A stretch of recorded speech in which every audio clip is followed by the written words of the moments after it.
करवा दिए हैं। अगर आपने वो वीडियो नहीं देखा है तो जाकर देख लीजिए, और नहीं तो इस वीडियो में दोनों वीडियो का आपको लिंक शेयर कर दिए, जिससे आप डिटेलिंग से फर्स्ट और सेकेंड करके देखिएगा तो आपको पूरा क्वेश्चन समझ में आएगा। तो बिना देरी किए हम क्वेश्चन की तरफ बढ़ते हैं। देखिए आज का क्वेश्चन, देखिए स्क्रीन पे क्वेश्चन आ गया है। क्वेश्चन क्या है, नीचे दिए कथनों पर विचार कीजिए। पहला, दक्षिण अमेरिका का यह जीव एंडीज पर्वतमाला के ऊंचे भाग में रहता है। और दूसरा है, पर्वतीय क्षेत्र इन जीवों के द्वारा सामान की ढुलाई की जाती है। तीसरे में, यह लंबी गर्दन वाला पशु ऊंट प्रजाति का है तथा ऊंट की तरह कई दिनों तक बिना पानी पिए रह सकता है। उपयुक्त विशेषताएं में जीव के संदर्भ में कौन सा सही है यह बताना है। कौन से जीव के बारे में बताया जा रहा है, प्यूमा, एंट ईटर, जैगुआर या लामा। क्या होगा, किस जीव के बारे में ये बताया जा रहा है, तो ये लामा के बारे में बताया जा रहा है। डी आपका राइट हो जाएगा। नेक्स्ट है, निम्नलिखित में कौन सा कथन सत्य है। पहला है, दक्षिणी अमेरिका में अधिकतर पशुपालन अर्जेंटीना, उरुग्वे और ब्राजील के अर्धनम भागों में होता है। दूसरा है, अर्जेंटीना, उरुग्वे और ब्राजील देश की घास भूमियों के मूल घास में पर्याप्त पोषक तत्व पाए जाते हैं।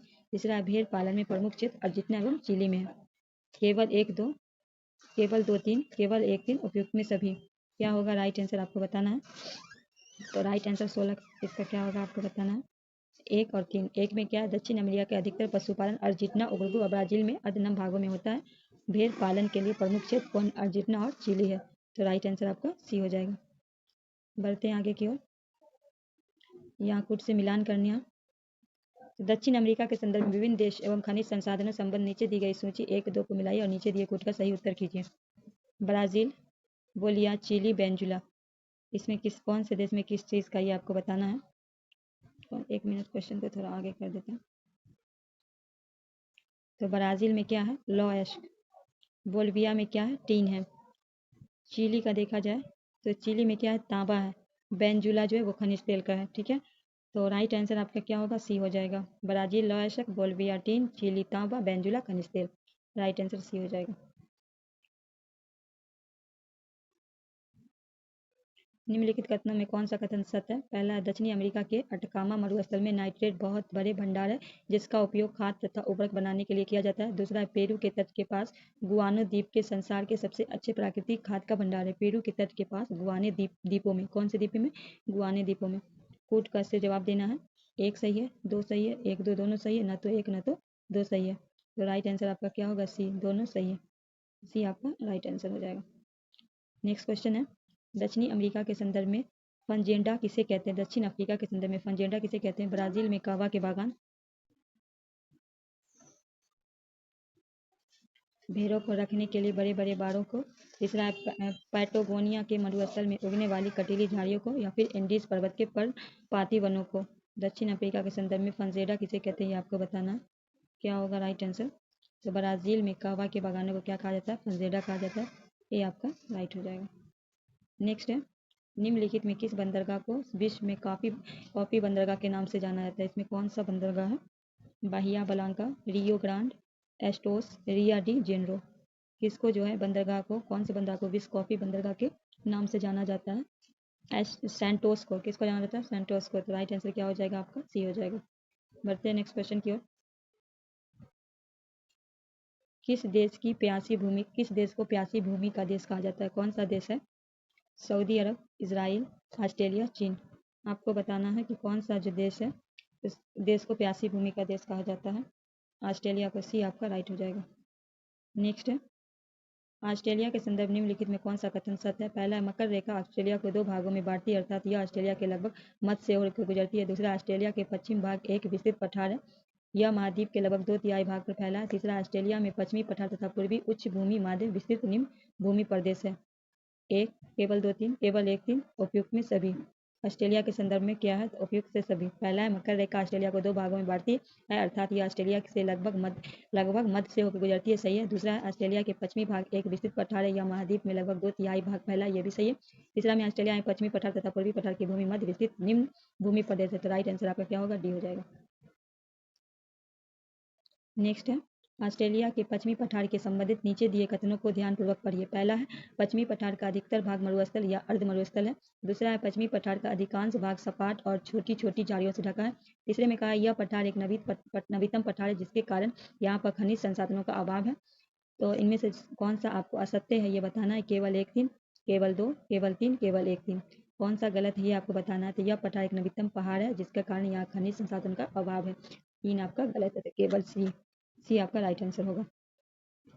क्यों राइट? और देख लीजिए, ऑस्ट्रेलिया का पश्चिमी पठार भारत के दक्कन के पठार की भांति पुरानी चट्टान से क्या बोला गया, नवीन है, जबकि ये पुरानी है।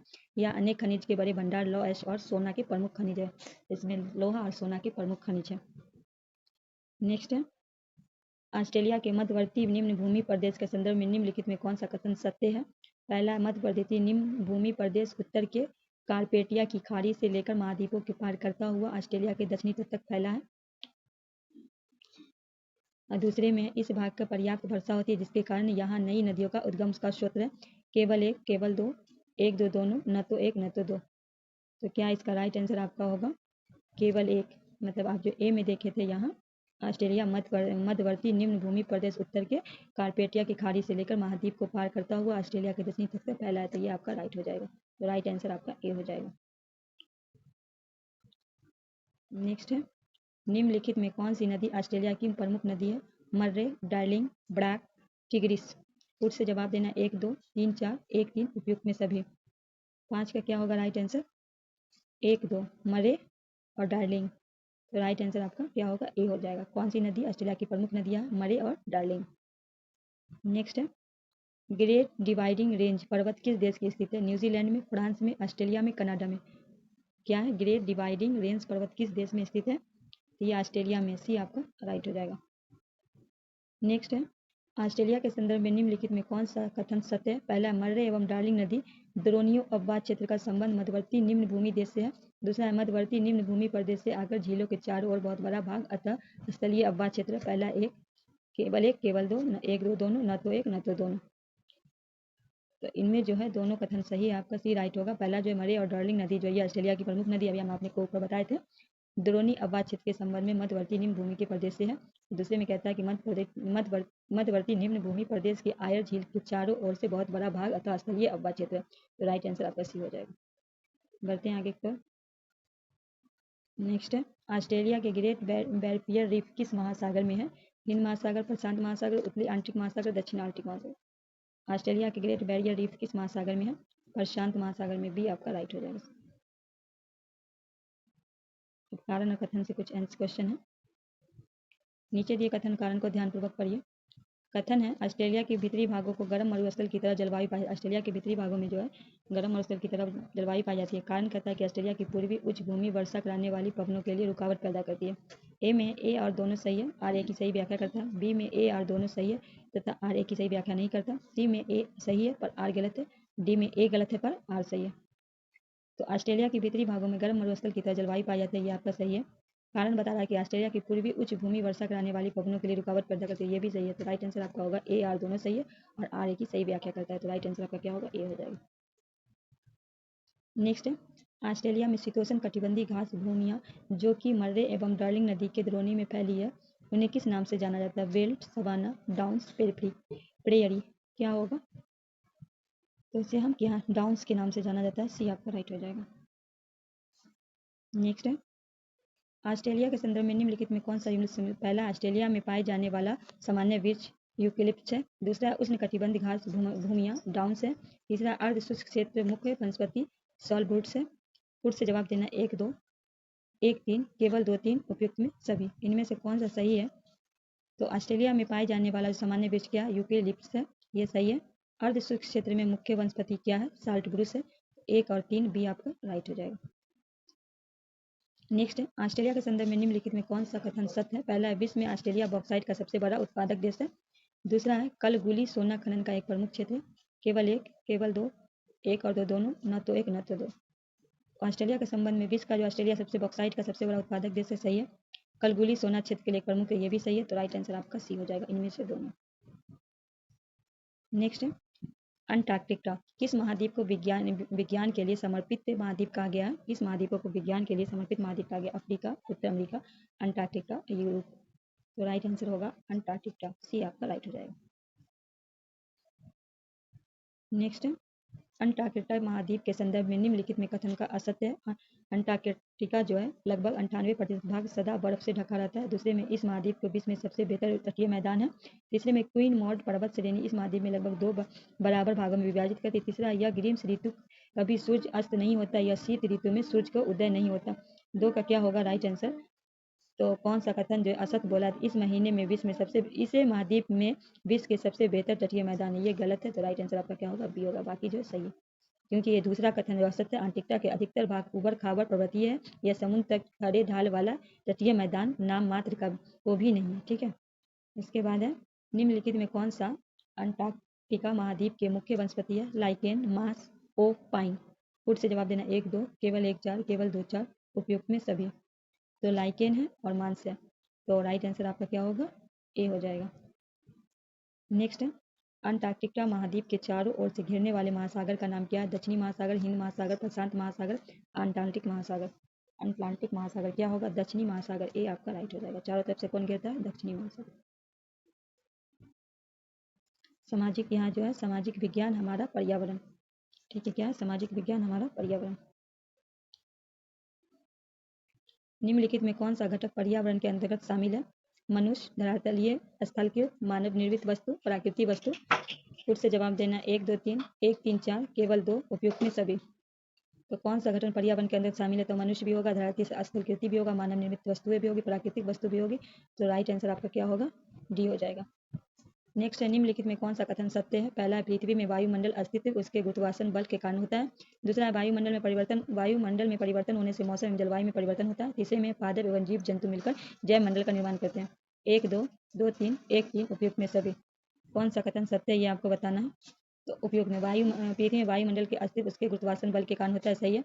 वायुमंडल में परिवर्तन होने से मौसम जलवायु में परिवर्तन होता है, ये भी सही है। तीसरा है पादप जीव मिलकर जैव मंडल का निर्माण करते हैं, ये भी सही है। तो राइट आंसर क्या हो जाएगा? डी हो जाएगा। नेक्स्ट है पर्यावरण शब्द का उत्पत्ति किस भाषा में हुआ था? फ्रेंच में, जर्मनी में, संस्कृत में, अंग्रेजी में। बताना है पर्यावरण जो है इन्वायरमेंट, उसका जो है शब्द की उत्पत्ति किस भाषा में हुई थी? फ्रेंच भाषा में। ए आपका राइट हो जाएगा। नेक्स्ट है ये कक्षा यहाँ आपका 6 खत्म हो गया, कक्षा 7 से यहाँ स्टार्ट है। ठीक है, 6 आपका समाप्त हो गया, यहाँ से 7 है, कक्षा 7 का है। ठीक है, क्या है? कक्षा 7 का। ये क्लास 7 का, यहाँ से आज जो है वो क्लास 7 का है। ठीक है, इसमें कुछ क्वेश्चन ऊपर 6 का है, बाकी अभी जो ये पर्यावरण ये आपका इन्वायरमेंट क्या है आपका क्लास 7 से है। निम्नलिखित में कौन सा कथन पारितंत्र को सही तरीके से प्रभावित करता है, परिभाषित करता है? पहला है एक दूसरे में, ये थोड़ा क्वेश्चन जूम कर देते हैं। एक दूसरे में अन्योन्यक्रिया करने वाले जीवों की समुदाय। दूसरे पृथ्वी का वह स्थान जहाँ सजीव रहते हैं। तीसरा जीवधारियों को आपसी संबंध एवं पर्यावरण के बीच का संबंध जिसमें वे रहते हैं। और चौथा है किसी भी भौगोलिक क्षेत्र में वनस्पति एवं प्राणी।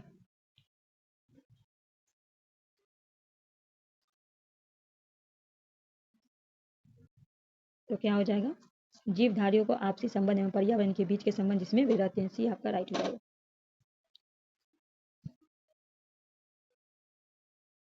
सूची 1 को सूची से मिलाना है। जैव मंडल, पृथ्वी की चारों बालू फली परत, इसमें आपको फूड में मिलाना है, ये आपको दिखा देते हैं। तो 5 का मिलाते हैं। जैव मंडल है वो पृथ्वी का वह संक्रिय क्षेत्र जहाँ स्थल, जल तथा वायु मिलकर जीवन बनाते हैं। ठीक है, वायुमंडल क्या होगा? पृथ्वी के चारों ओर फैली वायु की पतली परत। जल मंडल क्या होगा? जल मंडल जलीय क्षेत्र को कहेंगे। स्थल मंडल का पृथ्वी की ठोस पट्टी तथा कठोर ऊपरी परत को कहेंगे। तो राइट आंसर आपका क्या होगा? सी हो जाएगा।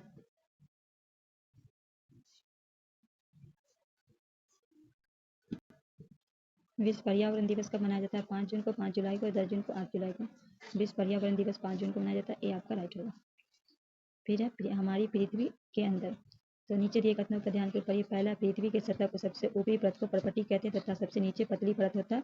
दूसरा, महासागरीय पर्पटी की मोटाई महाद्वीपीय पर्पटी से अधिक होती है। उपयुक्त में कौन सा है? केवल 1, केवल 2, 1 2 दोनों, न तो 1 न तो 2।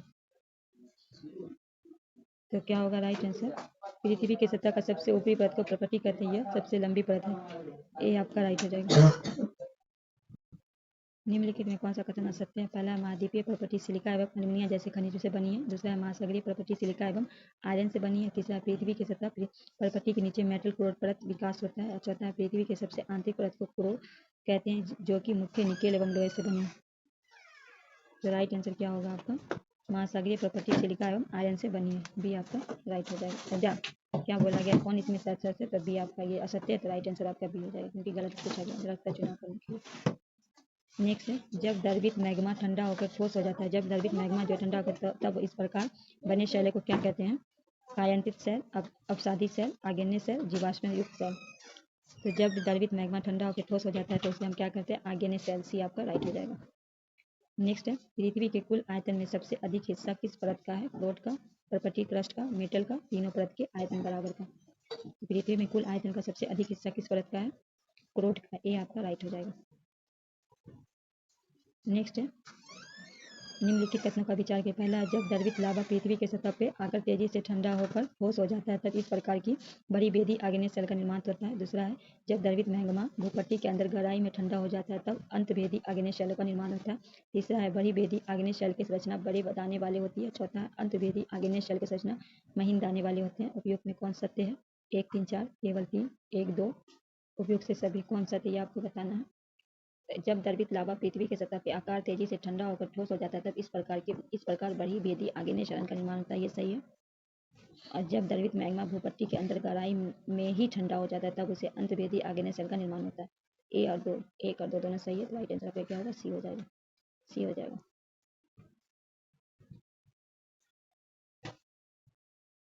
नेक्स्ट है, सूची 1 को सूची से मिलाइए तो हम आपको मिला के बताते हैं। अंतभेदी, 1 मिनट रुक जाइए, थोड़ा जूम कर देते हैं। 1 मिनट, क्वेश्चन आगे पीछे होगा। अंतभेदी जो हो जाएगा आपका अगर बेटी आग्नेय से क्या हो जाएगा? ग्रेनाइट। तो ए का हो जाएगा आपको 3। ठीक है। बहिर्भेदी आग्नेय शैल आपका हो जाएगा चूना पत्थर। तो बी का हो जाएगा आपको क्या हो जाएगा? बी का 4। अपसादी सेल को आप मिलाइए। अपसादी सेल क्या होगा? बेसाल्ट। तो सी का हो जाएगा आपको 2। तो कायंतित सेल क्या होगा? सलेट होगा। तो डी का हो जाएगा आपको 1। उस हिसाब से राइट आंसर आपका 1 मिनट लग रहा है, कुछ गलत हो गया। पहला देखिए, अंतभेदी आग्नेय शैल जो हो गया वो आपका ग्रेनाइट। ए का हो गया आपका 3। बहिर्भेदी आग्नेय शैल क्या हो गया? यहाँ पर गलती हो गया था, वो हो जाएगा बेसाल्ट। तो बी का हो जाएगा आपको 2। ठीक है। फिर अपसादी सेल जो हो गया वो आपका क्या हो गया? चूना पत्थर। तो सी का हो गया आपका 4। कांतित सेल हो गया क्या हो गया? कांतित सेल हो जाएगा सलेट। ठीक है। कांतित सेल क्या हो जाएगा? सलेट हो जाएगा। तो डी का हो गया आपको ए। तो राइट आंसर आपका क्या होगा? डी हो जाएगा। डी आपका राइट हो जाएगा। ए का 3, बी का 2, सी का 4, डी का ए। राइट आंसर डी हो जाएगा। यहाँ मिला हुआ देख लीजिए, अंतर्भेदी आग्नेय सेल ग्रेनाइट, बहिर्भेदी आग्नेय सेल बेसाल्ट, अपसादी सेल चूना पत्थर और कांतित सेल सलेट। ठीक है।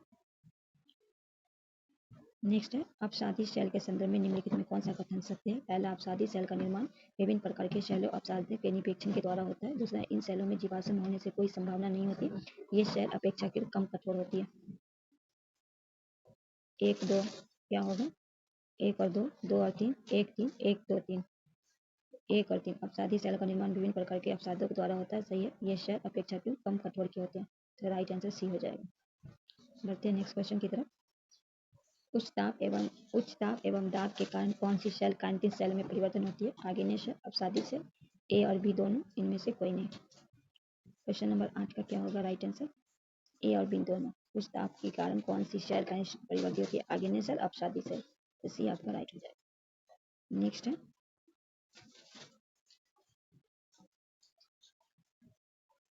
हमारी बदलती पृथ्वी। तो नीचे दिए कथनों पर कारण का विचार कीजिए। कथन है, पृथ्वी में स्थलमंडल अनेक प्लेट से विभाजित है तथा ये प्लेट हमेशा धीमी गति के चारों ओर घूमती है। दूसरा कारण है, पृथ्वी के अंदर पिघला हुआ मैग्मा एक वृत्तीय रूप से घूमता है। ए आर दोनों सही है, आर ए की सही व्याख्या करता है। दूसरा, ए आर दोनों सही है पर आर ए की सही व्याख्या नहीं करता। तीसरे में ए सही है पर आर गलत है। चौथे में ए गलत है पर आर सही है। आइए बैक होके क्वेश्चन को फिर से देख लेते हैं। कथन है, पृथ्वी में स्थलमंडल अनेक प्लेटों में विभाजित है। ये प्लेट हमेशा सीधी गति के चारों ओर घूमती है। ये सही है। कारण है, पृथ्वी के अंदर पिघला हुआ मैग्मा एक वृत्तीय रूप से घूमता है। ये भी सही है। ये आपका राइट आंसर होगा।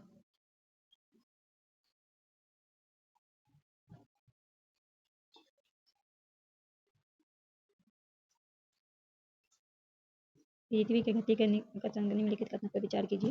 पृथ्वी की गति के संदर्भ में पहला है, जो बल पृथ्वी के आंतरिक भाग में घटित होते हैं अंतर्जात बल कहलाते हैं। जो बल पृथ्वी के सतह पर उत्पन्न होते हैं उसे बहिर्जात का बल कहते हैं।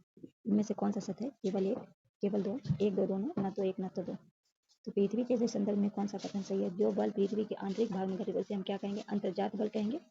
और जो बल जो पृथ्वी की सतह पे उत्पन्न होंगे, उसे हम क्या कहेंगे? बहिर्जात कहेंगे। तो ए और दो, मतलब 1 और 2 दोनों सही है, तो सी आपका राइट हो जाएगा। नेक्स्ट है, निम्नलिखित में कौन सा कथन सत्य है? पहला, भूकंप के अंतर्गत भूपट्टी के नीचे वह स्थान जहां कंपन आरंभ होता है उद्गम केंद्र कहलाता है। पहला क्या बोल रहा है?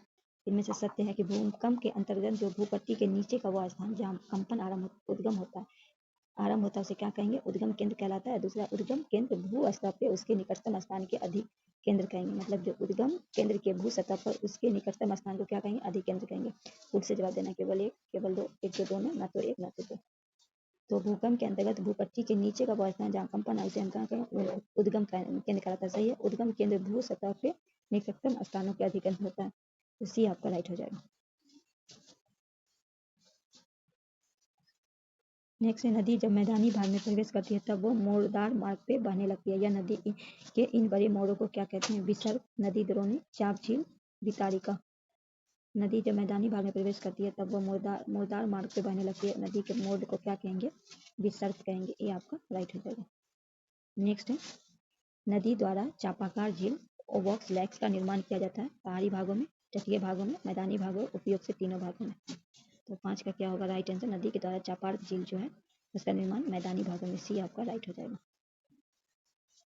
नेक्स्ट है, निम्नलिखित में कौन सी तटीय स्थलकृति समुद्री तरंग को द्वारा बनाई गई है? समुद्री गुफाएं, तटीय मेहराब, स्टैक, समुद्री बुरुज। निम्नलिखित में कौन तटीय स्थलकृतियों समुद्री तरंग से द्वारा बनाई गई है? 1 4 2 3 1 3 4 उपयुक्त में सभी। तो ये सभी होगा। समुद्री गुफा, तटीय मेहराब, स्टैक, समुद्री भाग। राइट आंसर आपका डी हो जाएगा। नेक्स्ट है, निम्नलिखित में कौन सा कारक लोएस के निर्माण हेतु उत्तरदायी है? हिमानी, नदी, पवन, समुद्री तरंगे। कौन सा कारक? तो ये पवन। सी आपका राइट हो जाएगा। अब यहाँ क्या? वायु। निम्नलिखित कथनों पर विचार कीजिए। पहला, वायुमंडल में सबसे अधिक नाइट्रोजन गैस पाई जाती है। दूसरा, जब हम सांस लेते हैं तब ऑक्सीजन के साथ फेफड़ों में कुछ नाइट्रोजन ले जाते हैं। तीसरा, पौधे अपने जीवन के लिए नाइट्रोजन की आवश्यकता सीधे वायुमंडल से पूरा करते हैं। 1 2 2 3 1 3 1 2 3। तो क्या है? कौन सा? 1 और 2। वायुमंडल में सबसे अधिक नाइट्रोजन गैस पाई जाती है। जब हम सांस लेते हैं तब ऑक्सीजन के साथ फेफड़े में कुछ नाइट्रोजन ले जाते हैं। तो राइट आंसर आपका ए हो जाएगा। नेक्स्ट है, वायुमंडल में पाई जाने वाली गैस की प्रतिशत आधार पर सही अवरोही अधिक से कम क्रम में लिखी। मतलब अधिक से कम। पहला है nitrogen, oxygen, helium, carbon dioxide. दूसरे में nitrogen, oxygen, carbon dioxide, argon. तीसरे में nitrogen, oxygen, argon, carbon dioxide. और चौथे में nitrogen, oxygen, methane, carbon dioxide. तो क्या होगा? सी को देखिए। पहला होगा नाइट्रोजन, फिर होगा ऑक्सीजन, फिर आर्गन, फिर कार्बन डाइऑक्साइड। क्या? अधिक से कम करके, मतलब अवरोही किया गया। तो सी आपका राइट होगा।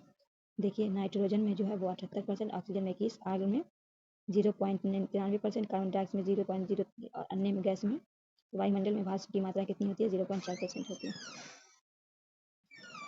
नेक्स्ट है, मौसम के संबंधी सभी घटनाएं जैसे वर्षा, कोहरा एवं ओला वर्षण वायुमंडल की किस परत पर घटित है? मौसम के संबंधी सभी घटनाएं जो है आपको बताना है। सौरमंडल, समतापमंडल, मध्यमंडल, बहिर्मंडल। सौरमंडल। ये आपका राइट हो जाएगा। नेक्स्ट है, समतापमंडल संबंधित निम्नलिखित में कौन सत्य है? पहला है, सौरमंडल के ऊपर का भाग समतापमंडल कहलाता है। दूसरा, यह पर्वत, बादलों एवं मौसम से संबंधित घटनाओं में लगभग मुक्त होती है। तीसरा, ओजोन गैस के परत समतापमंडल पे स्थित है। तो इनमें से कौन सा सही है? तो इसका हो जाएगा डी, उपयुक्त में सभी। सौरमंडल के ऊपर भाग समताप मंडल कहलाता है। यह परत बादलों व मौसम संबंधी घटनाओं के संबंध मुक्त होती है। तीसरा, ओजोन गैस के परत समताप मंडल में स्थित होते हैं। राइट आंसर आपका डी हो जाएगा। नेक्स्ट है, अंतरिक्ष में आने वाले उल्कापिंड वायुमंडल के किस परत में प्रवेश करते जलने लगते हैं? सौरमंडल, सप्ताप मंडल, मध्यमंडल, बहिर्मंडल। तो क्या होगा? मध्यमंडल। क्या अंतरिक्ष में आने वाले उल्कापिंड वायुमंडल किस परत में प्रवेश करते हैं? सी आपका राइट हो जाएगा।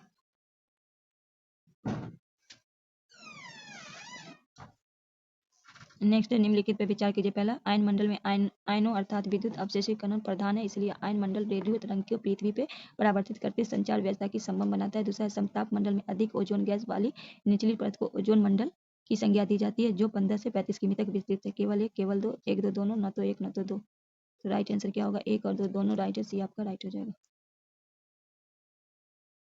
नेक्स्ट है, निम्नलिखित में कौन सा कथन सत्य है? पहला, सूर्य से आने वाली वह सूर्य ऊर्जा पृथ्वी रोक लेती है।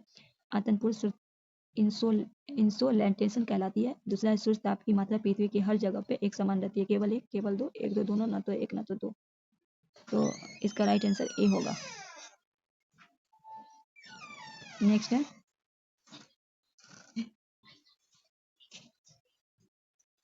निम्नलिखित कथनों पर ध्यान से पढ़ें। पहला है वायु दाब की क्षैतिज वितरण किसी स्थान पर उपस्थित वायु दाब द्वारा प्रभावित है। दूसरा है निम्न दाब क्षेत्र बादल युक्त आकाश एवं नम मौसम के साथ जुड़ा है। तीसरा उच्च वायु दाब के क्षेत्र बादल मुक्त स्वच्छ आकार के साथ जुड़ा है। तीसरा वायु सदैव उच्च दाब क्षेत्रों में निम्न दाब की ओर गमन रहती है। 1 2 केवल 2 1 3 4 उपयुक्त में सभी। तो क्या होगा सभी। वायु का क्षैतिज विवरण किसी स्थान उपस्थित वायु के ताप पर प्रभावित होता सही है। निम्न क्षेत्रों में बादल युक्त आकार का नम मौसम के साथ जुड़ा है, ये भी सही है। उच्च वायु क्षेत्र बादल के मुक्त स्वच्छ आकार से जुड़ा है, ये भी सही है। वायु सदैव उच्च दाब के क्षेत्र में गमन करती है, तो राइट आंसर डी हो जाएगा। उपयुक्त में सभी सही है। नेक्स्ट है निम्नलिखित में कौन सा युग्म सम्मिलित है। पहला वर्ष भर लगातार निश्चित दिशा में चलने वाली पवन स्थानीय पवन है। दूसरा है विभिन्न ऋतुओं में अपनी दिशा बदलने वाली पवन मौसमी पवन है। तीसरा है किसी छोटे क्षेत्र में वर्ष या किसी विशेष समय में चलने वाली पवन अस्थायी पवन है। कौन सा सही है। 1 2 1 3 2 3। तो राइट आंसर आपका होगा 2। विभिन्न ऋतुओं में अपने दिशा में बदलने वाली पवन मौसमी पवन है, तो बी आपका राइट हो जाएगा। क्वेश्चन है जल से है। निम्नलिखित में कौन सी प्रक्रिया जल चक्र के सम्मिलित है। वाष्पीकरण, संघनन, वर्षण। 1 2 केवल 2 3 केवल 1 3 उपयुक्त में सभी। तो राइट आंसर डी हो जाएगा। उपयुक्त में सभी।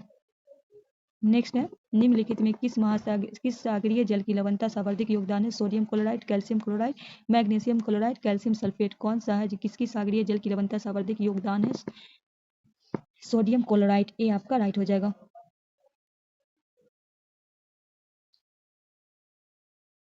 नेक्स्ट है महासागर में ज्वार भाटा की उत्पत्ति प्रमुख कारण है। सूर्य का गुरुत्वाकर्षण बल, चंद्रमा का गुरुत्वाकर्षण बल, सूर्य एवं चंद्रमा दोनों का गुरुत्वाकर्षण बल, इनमें से कोई नहीं। तो महासागर में ज्वार भाटा की उत्पत्ति का कारण क्या है। सूर्य एवं चंद्रमा दोनों का गुरुत्वाकर्षण बल। सी आपका राइट हो जाएगा। नेक्स्ट है वृद्ध ज्वार आने का सही स्थिति क्या है। जब सूर्य चंद्रमा एवं पृथ्वी तीनों एक सीधे पे होते हैं। जब सूर्य चंद्रमा एवं चंद्रमा पृथ्वी के समकोण होते हैं। तीसरा जब महासागरीय सतह का तापमान उच्च होता है। तीसरा जब बहुत तेज हवाएं चलती है।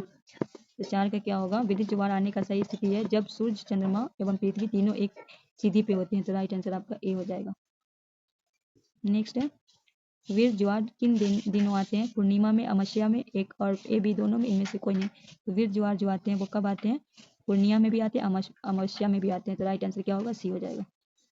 नेक्स्ट है निम्नलिखित में ध्यानपूर्वक पढ़िए, इसको पढ़ के फिर आंसर देना है। पहला है जब सूर्य चंद्रमा व पृथ्वी सीधे में न होकर समकोण में होते हैं तब चंद्रमा व सूर्य का आकर्षण बल एक दूसरे से विपरीत कार्य करता है।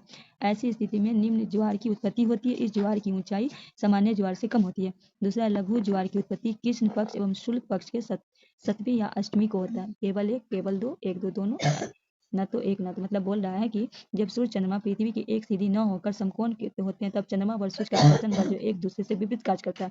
ऐसी स्थिति में क्या होता है ज्वार भाटा की उत्पत्ति होती है जिसकी जो ऊंचाई सामान्य ज्वार भाटा से कम होती है। तो केवल 1 केवल 2 1 2 दोनों, इनमें से कोई नहीं। तो दोनों सही है, तो सी आपका राइट हो जाएगा।